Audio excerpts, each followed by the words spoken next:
La parole à notre collègue Mohamedou Ngom. Seydou Diouf se prépare.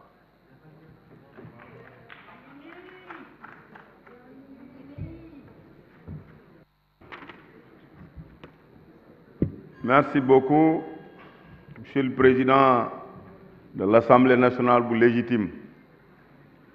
maa ko wax wala bokk voilà maa ngi lay nuyu ndax mënoo wax ne nit ki du sa président mënoo wax ne nit ki légitimul mënoo wax ne nit ki bu duggee saal doo jóg te wax dëgg yàlla bu convocation ji am ginnaaw yàlla ci jëmm ji lay jógee. beneen bi ci topp aussi ci toogaay bi nii loo am fulla am daraja bu jaarul ci sa tur doo fa jóg fa nga toog rek mel ni kuy photo loolu lu ñu war a ràññee la. Monsieur le ministre maa ngi lay nuyu pour nga am résultat ci wàllu agriculture amuñu ci tiitaange bi Macky Sall jëlee réew mi en 2012 vous étiez le ministre de l'énergie ci jaar-jaar boobu avec la vision du chef de l'État Macky Sall moo waral affaire coupure xam nga rek du ma ci jaar parce que du ma am na benn côté du ma fa sànni xeer mën naa yor ay xeer mais am na fa xeer yi jëm am na yeneen côté du ma fa sànni sax suuf bay nekk xeer kon nag wax dëgg yàlla problème électricité réew mi en tant que ministre de l'énergie vous l'avez réglé avec la vision du chef de l'État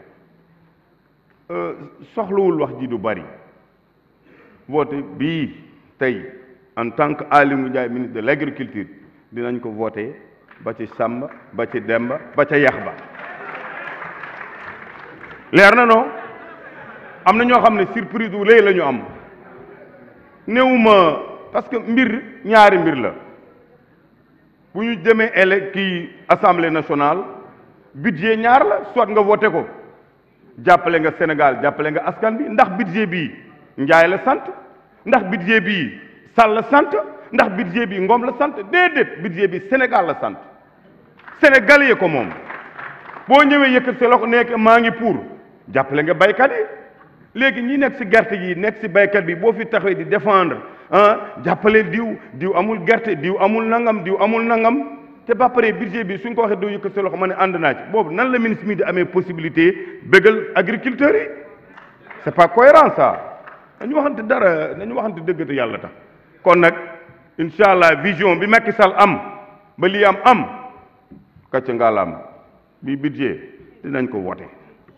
so ɗum ɓenni noon bandiraɓe Ali Hamin Jiɗi dama bëgg nga def sa micro bi déglu même bu dee li ma desale ci tuuti rek xam naa ne dégg nga tuuti alpulaar ummaade jorbiwol station ummaade feelu ummo poste baalaji paya jorbowol paya jowgel paya caski paya jafan beeli cindi paya jafan sorukum paya sinthiou boumak paya silla worgo ummoɗa ɗon paya gabaɓe pël gabaɓe pêcheur ummoɗa ɗon paya dial pël dial pêcheur jongto silla sinthiou jam dioro jara noon ha yettoyo matam ha ballel amen jiiɗi ɗe casier agricole mbaɗe ɗo probléme amen ala hay nokku Macky Sall nana fewno lawol oui d' accord kono ma reedu heewa nde wela haaldude amen jiiɗi yo casier ji agricole mbaɗe ɗo mawɗi wawa liggade yimɓe daña maaro daña ko ñaami wàllu ceeb foofu bu ma ko waxul en wolof damay feebar ku wax ne wàllu ceeb amul changement rek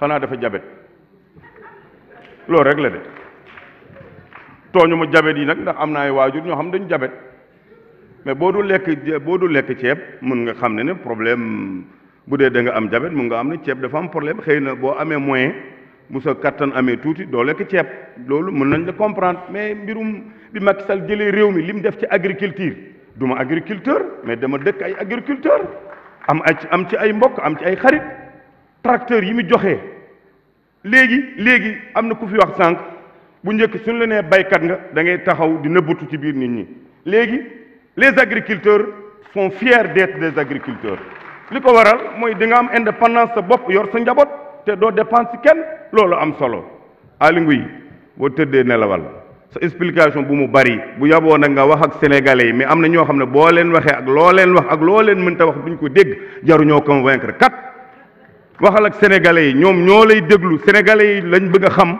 li Macky Sall def fii ci mbay mi nga wax ko ñu déglu la boo paree ñu dóor ko mu daanu nga dem ñibbi merci. Merci, chers collègues. La parole à notre collègue Seydou Diouf. Serigne Abo Mbacké Thiam se prépare.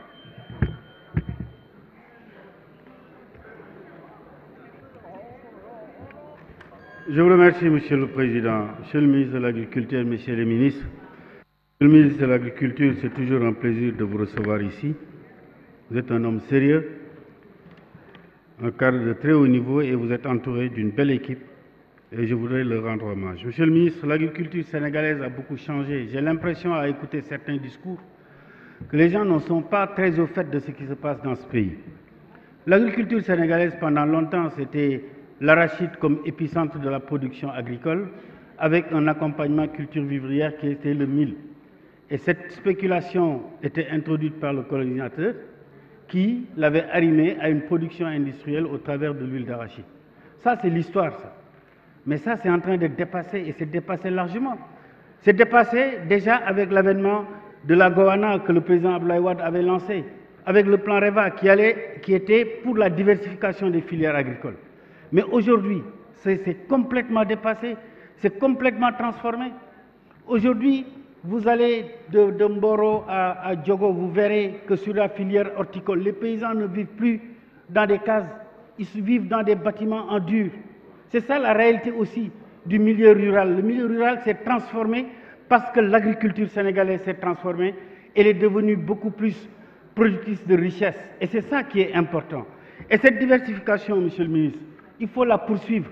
C'est vrai que l'arachide a pendant longtemps été notre spéculation phare, mais comme je l'ai toujours dit, lorsque l'arachide a été concurrencé par le soja, le tournesol, le colza, l'huile d'arachide était devenue moins compétitive.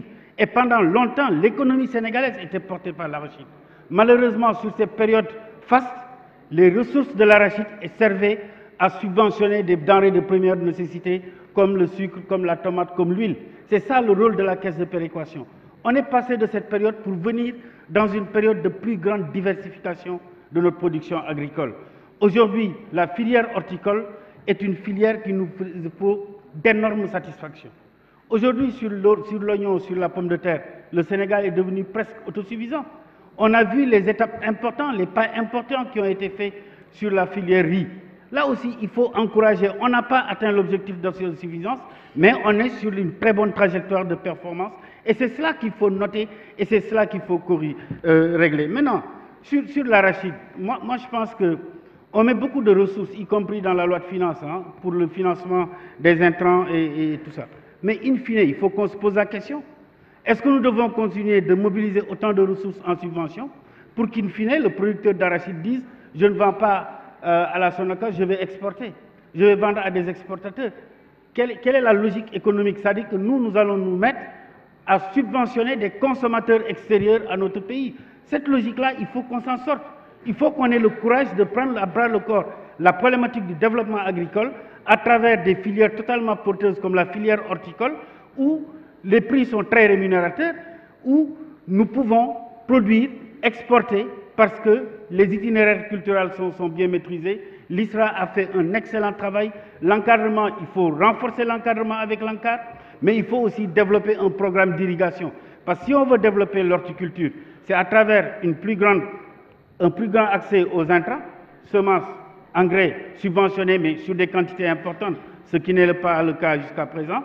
C'est aussi la maîtrise de l'eau, avoir un programme national d'irrigation, mais c'est aussi l'encadrement. Je pense que l'encadrement, la recherche, je pense que si on travaille sur ces différentes logiques-là, on va donner une pulsion beaucoup plus forte au développement de notre secteur agricole. Je ne doute pas que vous avez les capacités et j'ai beaucoup apprécié l'approche que vous avez dans la définition de la politique de souveraineté alimentaire, puisque pendant 4 jours, vous êtes enfermés avec l'ensemble des cadres de votre département, des départements de la pêche, de l'élevage, tous les départements qui concourent à l'atteinte des objectifs d'autosuffisance pour co-construire une stratégie d'atteinte aux objectifs de souveraineté. C'est comme ça aussi qu'il faut aborder les questions, être dans la co-construction, écouter pas seulement ceux qui sont des acteurs politiques, mais écouter ceux qui ont grandi, ceux qui ont l'expertise pour qu'ensemble, qui sont des patriotes, mais pour qu'ensemble nous réfléchissions sur comment atteindre cet objectif d'autosuffisance alimentaire avec ce qui s'est fait sur le riz, sur l'oignon, sur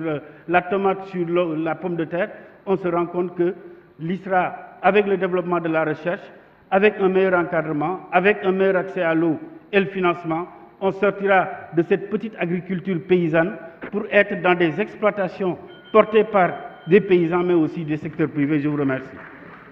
Merci, cher collègue. La parole est à notre collègue Serigne Abo Mbacké Thiam. Modou Baragay se prépare.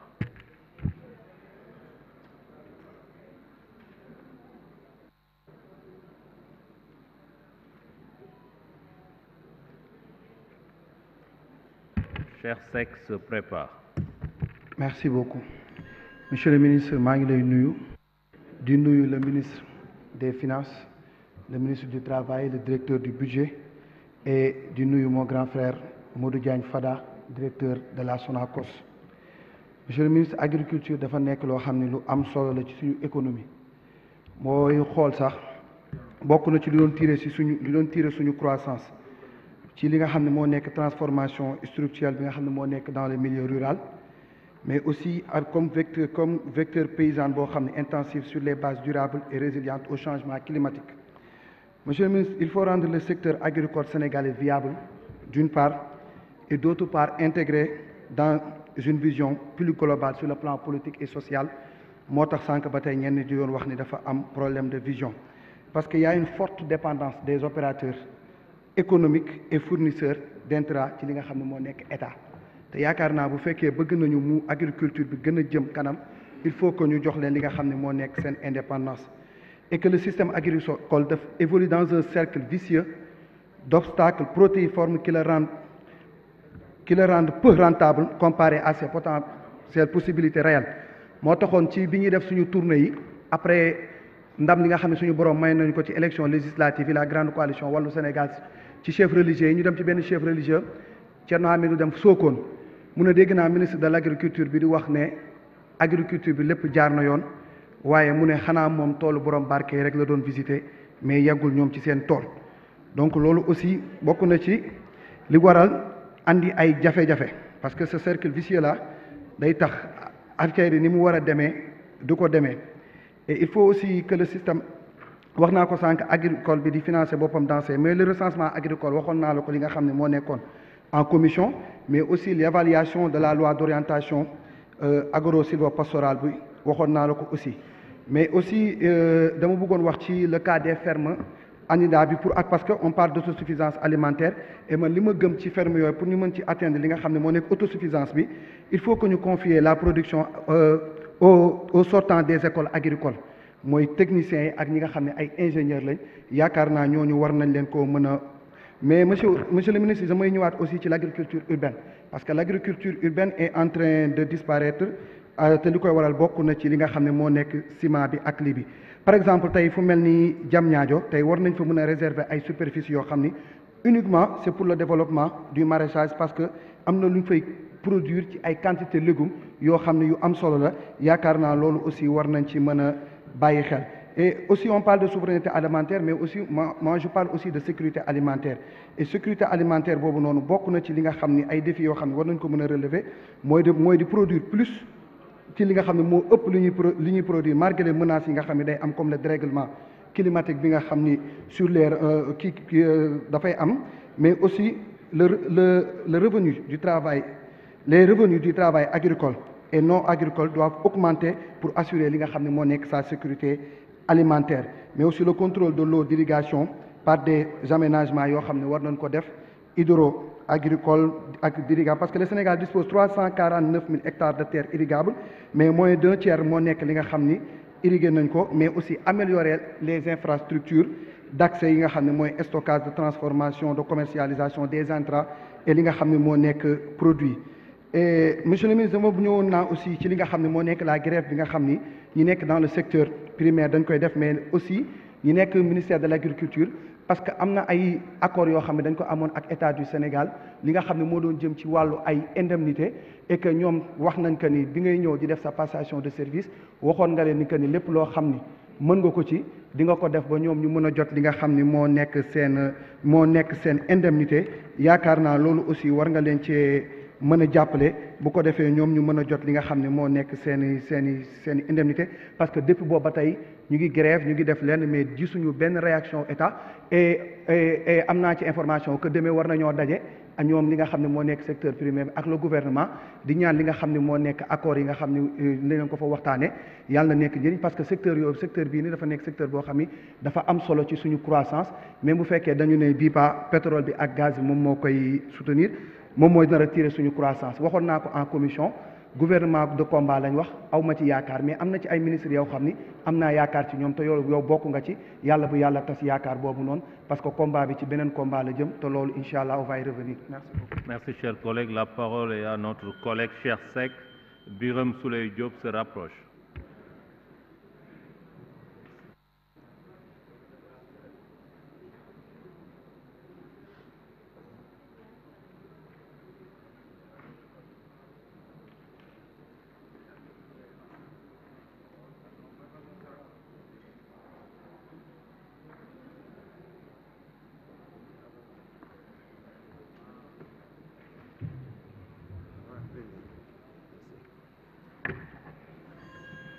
Monsieur le ministre, ñu ngi lay nuyu bu baax di nuyu monsieur le ministre des Finances, monsieur le ministre des Institutions, di nuyu ñi nga àndal ñëpp du secrétaire général en passant par le directeur de cabinet, le directeur de l'agriculture, monsieur Sané, de la DPV, monsieur Ngom, monsieur Mendy de la DAPSA, le directeur de l'horticulture, monsieur Diouf, le directeur général de la SAED, monsieur Aboubakary Sow, le directeur du matériel agricole et de l'équipement rural, mon frère Samba Kanté, directeur de l'ANIDA, M. Sarr, de l'ANCAR, Madame Dramé, de la Sonacos, mon jeune frère et ami Mourdiagne Fada, du Proval, mon frère et ami Younou Sambalo. Monsieur le ministre agriculture dafa nekk loo xam ni dafa dynamique day évoluer parce que boo xoolee tuuti histoire on était parti du programme agricole vers les années 60 jusqu'en 1980. Ensuite est intervenu le programme de redressement économique et financier 81-84 et on a traversé une longue période de sécheresse. Et au sortir de cette période de sécheresse, le diagnostic qui était fait, c'est que notre agriculture était essoufflée par cette période de sécheresse. Sa croissance était modérée et les vecteurs de son développement avaient cessé donc d'être porteurs. Il fallait donc revoir, réinventer l'agriculture. Et c'est comme ça que naît la nouvelle politique agricole avec la responsabilisation du paysan. Ensuite, après la période des programmes, des filières, etc. est intervenue. Mais ce qu'il faut noter, c'est que le président Macky Sall a ensuite, 2000-2012, il y a eu quand même quelques programmes comme la Guana, comme le REVA, le plan REVA, etc., qui n'a pas pu régler le problème de l'agriculture. Les ambitieux, les objectifs étaient trop élevés par rapport aux réalités donc, du terrain et les prévisions quand même étaient assez élevées. Mais quand le président Macky Sall est venu, on a vu que il faut révolutionner l'agriculture. Révolutionner l'agriculture, quelqu'un a parlé tout à l'heure du matériel agricole. Mais avant 2012, mais dans les villages, si vous y allez, c'était un semoir par 3 personnes. Da nga doon abbu nga xëy ji ba 12 heures après nga delloo semoir bi beneen paysan ñëw jël ko def 12 heures 15 heures après keneen ñëw def 15 heures 18 heures. Donc ces 77 000 unités là bu ñu ko xeeb et puis ce ne sont pas tous les paysans qui ont besoin d'unités de culture attelées. Ensuite, il y a encore plus un programme d'équipement et de remodernisation donc du monde rural. Parce que quand le président Macky Sall a créé la DEMER, non seulement il a créé la DEMER, mais il a pris un spécialiste du matériel agricole. Le directeur Samba Kanté est un machiniste agricole qu'il a mis à la tête de la DEMER. Aujourd'hui, vous parlez du budget de l'agriculture, mais il y a d'autres secteurs où le budget de l'agriculture est plus important encore. Vous connaissez le budget de la SAED, pourtant il n'est pas là, qui fait des centaines de milliards. Vous avez le budget de Proval, et monsieur le ministre, je voudrais insister sur le Proval. S'il y a un programme qui a été le meilleur, c'est le Proval. Aujourd'hui, le Proval, les paysans qui sont éligibles, on te met un périmètre, on le clôture, on te met un forage, on l'équipe, on te met du système solaire. C'est pourquoi celui qui disait il faut mettre le mix solaire, depuis quand Macky Sall a mis le mix solaire? Ça fait très longtemps. Donc, lolu yoy yep amna fi. xam nga dafa am benn ancien directeur de la FAO Edouard Sauma dañ ko di woon qu'est-ce qu'il faut pour développer l'agriculture. Il a dit pour développer l'agriculture il faut développer les 4 I du développement industriel agricole. Le premier I c'est les intrants, il faut des intrants de qualité, c'est les engrais, c'est l'eau, c'est le matériel agricole, etc. Deuxième, c'est institutions. Il faut des institutions de recherche performantes. Aujourd'hui, rien que pour l'arachide, l'ISRA a une dizaine de variétés sur le plat, sur la table. Il faut développer des infrastructures de stockage, de transformation, et il faut, le 4e I, c'est incitation, il faut une politique incitative de prix. Les Chinois, ce n'est pas donné à n'importe quel État de commercer avec les Chinois. C'est le Sénégal, il lui est donné de commercer avec les Chinois parce que le Sénégal a confiance. Mais ces techniciens qui sont là, mais c'est de très grands experts. On parle des statistiques agricoles. Le docteur Mendy qui est là, mais c'est un professeur de statistiques qu'il enseigne à l'université. Tous ces ingénieurs qui sont là, mais ils sont très brillants, ils ont excellé dans leur activité. Vous êtes des députés, vous ne connaissez rien, vous venez critiquer les gens. Alors que l'agriculture aujourd'hui, personne ne peut ignorer que ça marche très bien. Macky Sall teg na ko ci aw yoon, teg na ko ci ay raay, production yëpp doublé na, voire triplé. Je pense que c'est tout à l'honneur de le féliciter. Maintenant, il est vrai que la perfection n'est pas de ce monde, d'accord, mais da nga naan lii baax na, maa ngi féliciter nañu dolli lii. Merci, cher collègue. La parole est à notre collègue Birame Souleye Diop. El Hadj Oumar Youm se prépare. Birame Souleye est absent. Birame Souleye, vous avez la parole.